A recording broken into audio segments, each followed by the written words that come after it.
আজকে আপনাদের সাথে কিছু কথা শেয়ার করব। হয়তোবা এই কথাগুলো আমার মতো হাজারো প্রবাসীর মনে আছে, কিন্তু প্রকাশ করতে পারে না।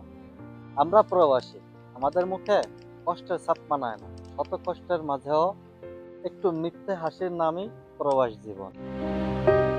প্রবাসী মানে শুধু বিদেশে থাকা না, প্রবাসী মানে নিজের কষ্ট লুকিয়ে রাখা, হাসির আড়ালে ক্লান্ত শরীর, চুপচাপ চোখের ভেতরে জমে থাকা কান্না। দেশে থাকতে আমরা ভাবতাম বিদেশ এই পৃথিবীর ভেতরেই অন্য একটা জগৎ, যেখানে শুধু ঝকমকে আলো, বড় বড় দালান, বড় বড় গাড়ি, সবকিছু কেমন যেন একটু স্বপ্নের মতো লাগতো। যেখানে জীবনকে বা জীবনে সবকিছু পাওয়াটা বা অ্যাচিভ করাটা অনেক সহজ হবে মনে হতো।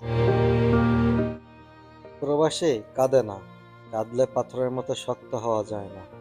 প্রবাসী হাসে, কারণ হাসির আড়ালেই লুকিয়ে থাকে যুদ্ধ। এই হাসিই আমাদের বাঁচিয়ে রাখে, এই হাসিই আমাদের পরিবারের ভরসা। দিন শেষে আমরা বলি আলহামদুলিল্লাহ সব ঠিক আছে, কিন্তু এই সব ঠিক আছে বলতে গিয়ে যে কতটুকু চাপা কষ্ট বুকের ভিতরে রাখা লাগে, এটা শুধু প্রবাসীরাই জানে। যদি তুমি প্রবাসী হও, এই কথাগুলো তোমার মনে লাগলে একটা লাইক দিও। আর যদি দেশে থাকা কেউ শোনো, একবার ভাবো এই হাসির পেছনে কত কষ্ট লুকিয়ে আছে। হাসিটা নকল, কিন্তু দায়িত্বটা আসল।